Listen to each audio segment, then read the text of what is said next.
ছবি ধরা পড়লো একেবারে 3:20 থেকে 3:30-এর মধ্যে। দেখা গেল কালীঘাটে একেবারে মমতা বন্দ্যোপাধ্যায়ের দুয়ারে পৌঁছে গেলেন সিআইডি আধিকারিকরা।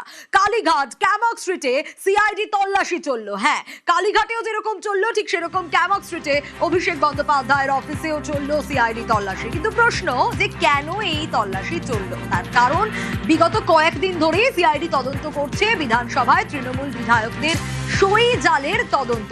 একটু 3:30 থেকে যদি শুরু করি, ঠিক কি কি হলো। প্রথমে সিআইডি আধিকারিকরা তারা পৌঁছে গেলেন একেবারে মমতা বন্দ্যোপাধ্যায়ের পার্টি অফিসে, একেবারে মমতা বন্দ্যোপাধ্যায়ের দুয়ারে সিআইডি বলছিলাম, ঠিক এই ছবিটা ধরা পড়ে।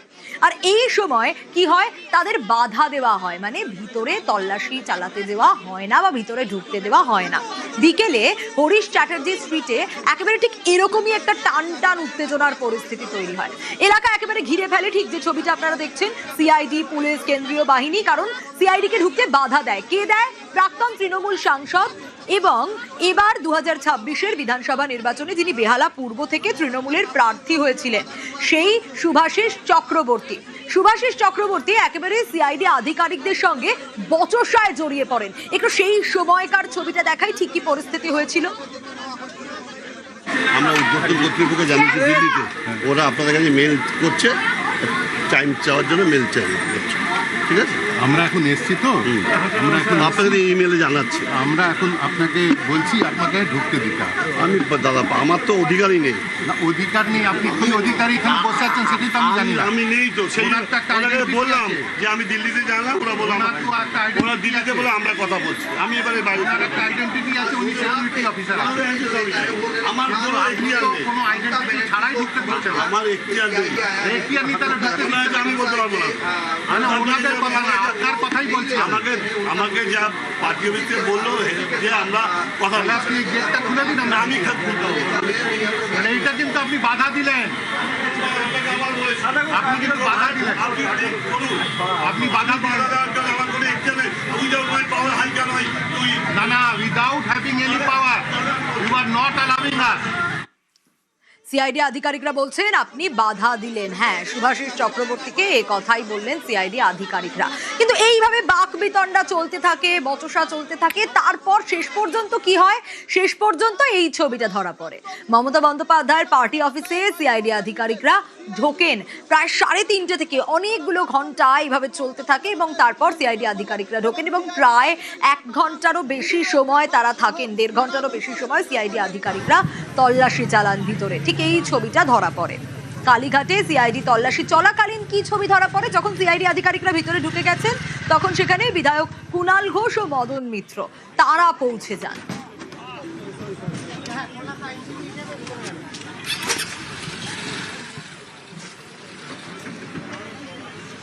মমতা বন্দ্যোপাধ্যায় তিনি রোজ এইখানে থাকেন, মানুষের সঙ্গে মিট করেন। তিনি 2 দিনের জন্য দিল্লি গেছেন আর ওই সময় ওনার বাড়িতে তল্লাশি। এটা দৃষ্টিকটু, এটা লজ্জাজনক। আমরা তদন্তের মেরিটে ঢুকছি না, তদন্তের ইস্যু নিয়ে কথা বলছি না। আপনাদের যদি তদন্তের দরকার হয় তা এতদিন তো মমতা বন্দ্যোপাধ্যায় রোজ ছিলেন, তখন আপনারা এলেন না। যে সময়টা উনি দিল্লিতে, সেই সময়টা মনে হলো যে এই সময়টাই ওনার বাড়িতে গিয়ে এই মহলটা তৈরি করতে হবে। এটা কোনো রুচিসম্মত কাজও হলো না। এটা একটা দৃষ্টান্তমূলক ঘটনা এবং পশ্চিমবঙ্গের রাজনীতিতে এই ধরনের ঘটনা এর আগে কখনো কোনোদিন হয়নি। It's very unfortunate. একজন high profile lady ex chief minister, তিনি তো রোজই থাকেন। আজকেই হয়তো আজ না এলে কাল আসবেন, 2 দিন বাদে ইনভেস্টিগেট করতে পারতেন, আসতে পারতেন। এই ছবিটাই ছিল যখন ঠিক সিআইডি আধিকারিকরা ভিতরে পৌঁছে গিয়েছিলেন। কিছুক্ষণ পর মদন মিত্র আর কুণাল ঘোষ এসে পৌঁছন। তার কিছুক্ষণ পরেই পৌঁছন তৃণমূল সাংসদ কল্যাণ বন্দ্যোপাধ্যায়।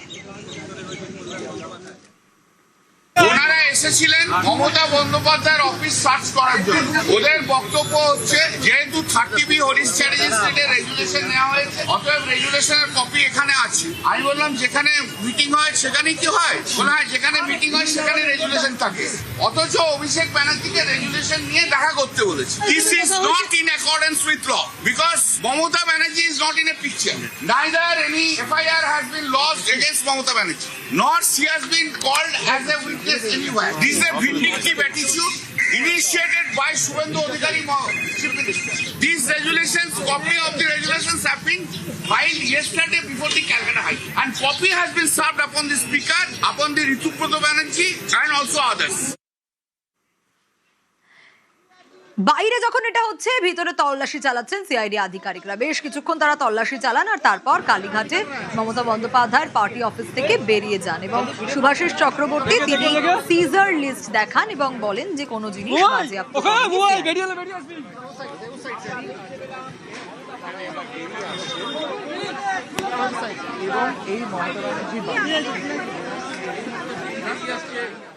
কিছু বলে যায়নি। After search seizure list is nil, nothing was recovered. এইটা লেখা আছে তো নাথিং ওয়াজ রিকভার্ড, নীল আছে সিজার লিস্ট।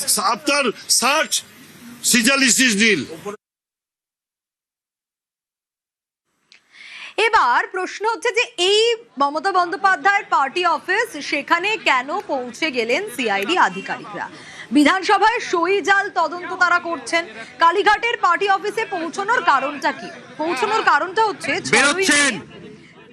এই মুহূর্তে বেরোচ্ছে এই যে অফিস, সেই অফিসেই তৃণমূলের বৈঠক হয়। আর কালীঘাটের অফিসে বসেই কি তাহলে সই জাল হয়েছিল? যে অভিযোগগুলো উঠে আসছে যে যাদের সই রয়েছে তাদের মধ্যে অনেকেই নাকি সেদিন উপস্থিত ছিলেন না, সিগনেচার করেননি। 6ই মে তাহলে মিটিংটা হলো কোথায়? এই বাড়িতেই কি বসে হলো? সেখানেই কি সই জাল হলো? তথ্য সংগ্রহেই এদিনের তল্লাশি বলে সিআইডি সূত্রে আমরা খবর পাচ্ছি। একদিকে কালীঘাটে যখন তল্লাশি চলছে ঠিক সেই সময় পাশাপাশি সেই সময়কার ছবিটা আপনাদের দেখাই, ক্যামক স্ট্রিটে অভিষেক বন্দ্যোপাধ্যায়ের অফিস, সেখানেও সিআইডি আধিকারিকরা তল্লাশি চালাচ্ছিলেন, সেই ছবিটাও ধরা পড়ে।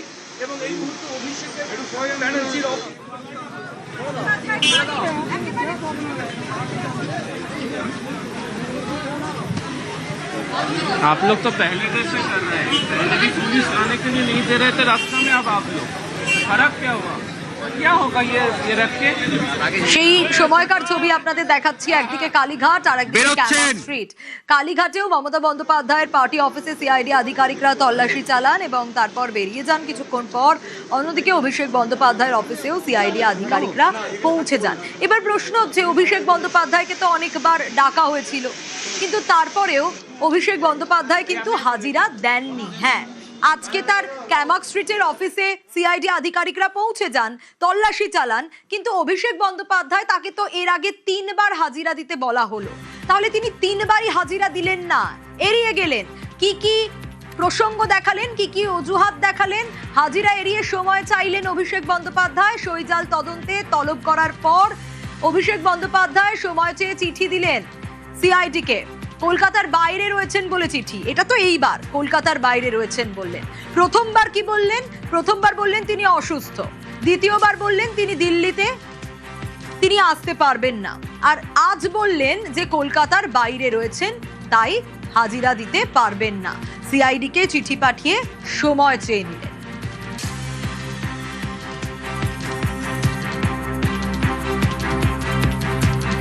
তিনবারের হাজিরা এড়িয়ে যাওয়া মমতা বন্দ্যোপাধ্যায়ের পার্টি অফিস, সেখানে তল্লাশি চলল। সিআইডি আধিকারিকরা একেবারে মমতা বন্দ্যোপাধ্যায়ের দুয়ারে পৌঁছে গেলেন। অভিষেক বন্দ্যোপাধ্যায় হাজিরা দিলেন না, ক্যামক স্ট্রিটের অফিসেও পৌঁছে গেলেন। বিজেপির তরফ থেকে ঠিক কি রিয়াকশন আসছে? দুর্নীতি হলে তদন্ত হবে, রাজনৈতিক পরিচয় দেখা হবে না, পুলিশ তদন্ত করবে। কালীঘাট ও ক্যামক স্ট্রিটে সিআইডি তল্লাশি নিয়ে ঠিক এভাবেই কটাক্ষ করেছেন বিজেপি মুখপাত্র দেবজিৎ সরকার। ওগুলো কোন নন্দন কানন যে ওখানে সিআইডি যেতে পারবে না? যে যেখানে যত রকম ভাবে বজ্জাতি করেছে তাদের যা কিছু খুঁজে পাওয়ার জায়গা, যেখানে সন্দেহ হবে সেখানে প্রশাসন যাবে, সেটা যারই বাড়ি হোক না কেন, সেটা রাজনৈতিক পরিচয় যাই থাক না কেন, কোনো ইমিউনিটি পাবে না কেউ। এটাই হচ্ছে একটা গুড গভর্নেন্সের নীতি হওয়া উচিত। মহামান্য উচ্চ আদালত বারণ করেছেন, বাধা দিয়েছেন, বিদেশে যেতে দেবে না, তা না হলে এতক্ষণে দুবাইতে থাকতো দিল্লির বদলে। সব জায়গায় একবার ডিম খেয়ে তারপরে প্যানফর্টি খেয়ে তারপরে এমনই কম্বল মুড়ি দিলেন ভদ্রলোক যে বলা হলো যে না না না একদম সিআইডি ডাকলে যেতে পারবো না। অথচ সেই দিনই আরেকটা মিটিং দুপুরবেলার দিকে, সেখানে দেখলাম একেবারে ইস্ত্রি করা স্মার্ট গাই, সাদা শার্ট, নেভি ব্লু কালারের জিন্সের প্যান্ট, পায়ে হচ্ছে লাখো লাখো টাকার দামের লোফার জুতো, ওরে বাবা। তো সেখানে তখন স্মার্টলি ঢুকে গেলেন। ভারতীয় আইনের প্রতি সামান্যতম মর্যাদা যদি একজন, যিনি আইন প্রণয়নকারী, উনি এখনো পর্যন্ত সাংসদ ওই দলের, তাহলে আইন সভার যিনি সদস্য, তার যদি এইটুকু আইনের প্রতি মর্যাদা দেবার ইচ্ছে না থাকে, তাহলে আইনের পথে চলবে। সই জালিয়াতি কাণ্ডে তৃণমূলকে তুলোধনা শুভেন্দু শেখরের। তৃণমূল কত নিচে নামতে পারে মানুষ দেখছেন, সই নকল অভিযোগে মন্তব্য শুভেন্দু শেখর রায়ের। আমার যেটা অভিনব মনে হচ্ছে যে নিজের দলের মেম্বারদেরকে যদি আমার সঙ্গে থেকে থাকে তার সই নকল করতে হবে কেন? এটা একটা অভিনব ঘটনা। কয়লা চুরি, গরু চুরি, সেটা মানুষ দেখছেন, মানুষ বিচার করছেন যে কত নিচে নামতে পারে এই দল।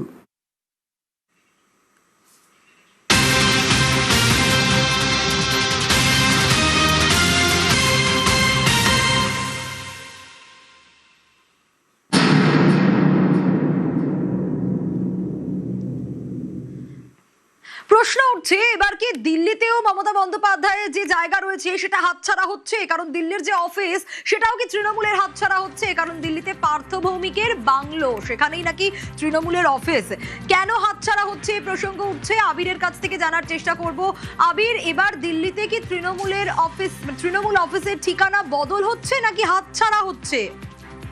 দেখো, ঠিকানা বদল হচ্ছে কিনা সেটা এই মুহূর্তে বলার জায়গা আসেনি, তবে যে দলীয় কার্যালয়টি ছিল সেটা যে কার্যত তাদের হাতছাড়া হচ্ছে সেটা বলার মতো সময় এসে গিয়েছে। 2024 সালে যখন পার্থ ভৌমিক তিনি সাংসদ হন, তার জন্য লোকসভা সচিবালয় যে বাংলোটি তিনি পেয়েছিলেন, সেই বাংলোটিকে তিনি তৃণমূল কংগ্রেসের দিল্লির দলীয় কার্যালয় হিসাবে ব্যবহার করার জন্য অনুমতি দিয়েছিলেন। এবং প্রথমবার সাংসদ হয়ে যে সমস্ত ব্যক্তিরা যান তারা যে ধরনের বাংলো পান, এক্ষেত্রে দাঁড়িয়ে সেই বাংলোটা অনেকটাই বড় ছিল। তার কারণ তিনি সাংসদ পদে যখন নির্বাচিত হন, যখন লড়াই করেন, তার আগে তিনি রাজ্যের মন্ত্রী ছিলেন। ফলে নিয়ম অনুযায়ী তিনি যে ধরনের ক্যাটাগরির বাংলা পেয়েছিলেন অনেকটাই বড়। এখন পার্থ ভৌমিকের যে অবস্থান, সেই অবস্থান বদল হয়েছে এবং তুমি জানো যে তিনি তৃণমূল কংগ্রেসের বিক্ষুব্ধ বা বিদ্রোহী সাংসদ যারা রয়েছেন তাদের ব্লকে তিনি নাম লিখিয়েছেন এবং তার পরিপ্রেক্ষিতে তিনি তার যে বাংলো, সেই বাংলো ছেড়ে দেওয়ার কথা লোকসভা সচিবালয়কে জানিয়েছিলেন।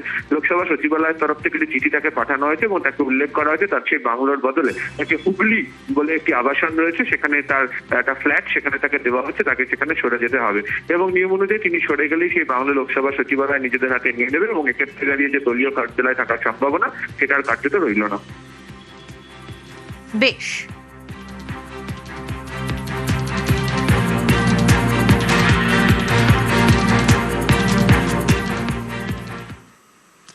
আমরা দেখছি অনেক তৃণমূল বিধায়ক, অনেক তৃণমূল সাংসদ যারা বেসুরো একে একে মমতা বন্দ্যোপাধ্যায়ের হাত ছাড়তে শুরু করেছেন। বেসুরো দেবের সুর বদল। আমার ভালোবাসা মমতা ব্যানার্জির জন্য সারা জীবন থাকবে। কাল থেকে নতুন তৃণমূলে যাচ্ছি, আমি নতুন তৃণমূলে যাচ্ছি না। যতদিন মমতা ব্যানার্জি বেঁচে আছে, মমতা ব্যানার্জির সঙ্গে আছি এবং ভবিষ্যতে কি হবে আমি এখন কিছু বলতে চাইছি না। তুমি যদি আজকে আমাকে জিজ্ঞেস করো, আমি দিল্লিও যদি গিয়ে থাকি বা আজকেও যদি এখানে উপস্থিত হয়ে থাকি, তৃণমূল কংগ্রেসের সাংসদ হিসেবে এসেছি। আমি সারা জীবনই সৌজন্যের রাজনীতি করে এসেছি, এটা তো আজকে তো নতুন না। আজকে যদি লোকে বলে না দেব এখন পাল্টে গেছে, না, দেব পাল্টায়নি। দেব সবসময় একটাই রাজনীতি করেছি, মানুষকে এক রাখার রাজনীতি করেছি। আজ অবধি আমি আমার মঞ্চ থেকে কাউকে আক্রমণ করিনি, অপমান করিনি। আমি ভালোবাসার রাজনীতি করে এসেছি এবং সেই রাজনীতি তো আজকেও করছি।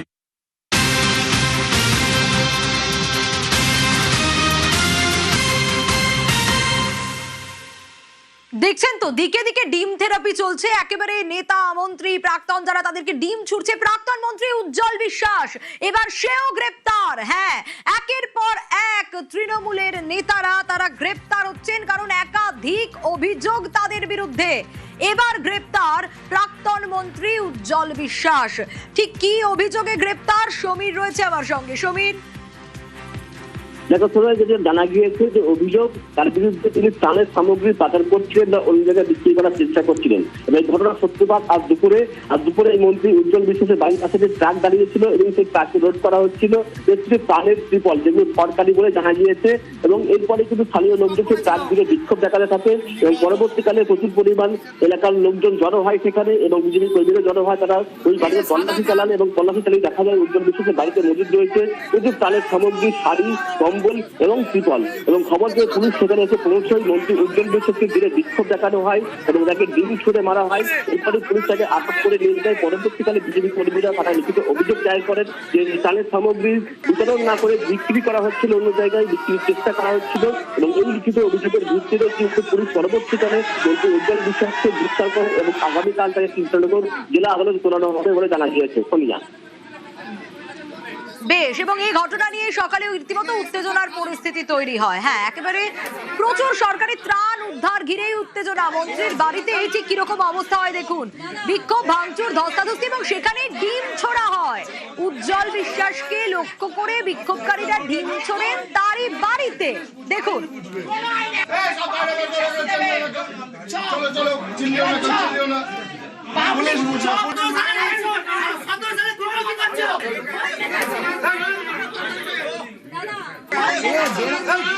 দেখুন কি অবস্থা, বাড়িতেই রীতিমতো বিক্ষোভের মুখে জনরোষে পড়েন প্রাক্তন মন্ত্রী উজ্জ্বল বিশ্বাস। তাকে লক্ষ্য করে ডিম ছুটতে থাকে। মানুষের রোষ, জনরোষ। এমনিতেই নেতাদের দেখলে, তৃণমূল নেতাদের দেখলে ডিম ছুটছে, তারা অভিযোগ করতে পারছে। তার কারণ এতদিন যখন তৃণমূল সরকার ক্ষমতায় ছিল কেউ কোনো অভিযোগ করতে পারতো না, অভিযোগ করলেও তা শোনা হতো না। আর সরকার বদলাতেই কোথাও গিয়ে পরপর এরম ছবি।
সাধারণ মানুষের ক্ষোভ ঠিক কোন পর্যায়ে পৌঁছয় যে তৃণমূল নেতাদের বিরুদ্ধে ভুরি ভুরি অভিযোগ আর তাদের দিকে ডিম ছুড়ছে। সব্যসাচী দত্ত, তিনি তো ডিম, তাকে দেখে তো ডিম ছোড়া হলোই, গোবরও বাদ গেল না। হ্যাঁ, সব্যসাচী দত্তকে দেখে গোবর অব্দি ছোড়া হলো। ভেবে দেখুন একবার, ভুরি ভুরি দুর্নীতির অভিযোগ আর সাধারণ মানুষ কতটা ক্ষিপ্ত যে দফায় দফায় জনরোষে গ্রেপ্তারির পর সব্যসাচী দত্তকে যখন আদালতে পেশ করা হচ্ছে তখন তাকে লক্ষ্য করে ডিম আর গোবর ছোড়া হচ্ছে। শুধু আদালতে ঢোকার সময় নয়, যখন বেরোচ্ছেন তখনও তোলাবাজির অভিযোগেই যখন গ্রেপ্তার করা হয়েছে সব্যসাচী দত্তকে, তাকে উদ্দেশ্য করে ডিম গোবর ছোড়া হচ্ছে। 8 দিনের পুলিশ হেফাজতে বিধাননগরের প্রাক্তন মেয়র।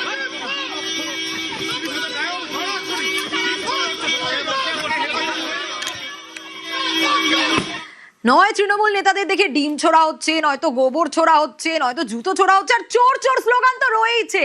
কল্যাণ বন্দ্যোপাধ্যায়কেও শুনতে হলো কলকাতা এয়ারপোর্টে চোর স্লোগান।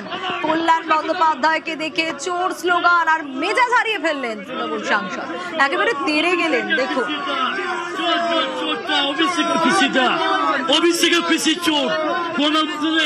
চোর, উনি তৃণমূলের সব থেকে বড় চোর, সব থেকে বড় চোর কল্যাণ বন্দ্যোপাধ্যায়। কল্যাণ বন্দ্যোপাধ্যায় সবাই চোর, আপনি চোর, আপনি চোর, আপনি চোর। উনি তৃণমূলের সন্তান, উনি তৃণমূলের চোর, উনি তৃণমূলের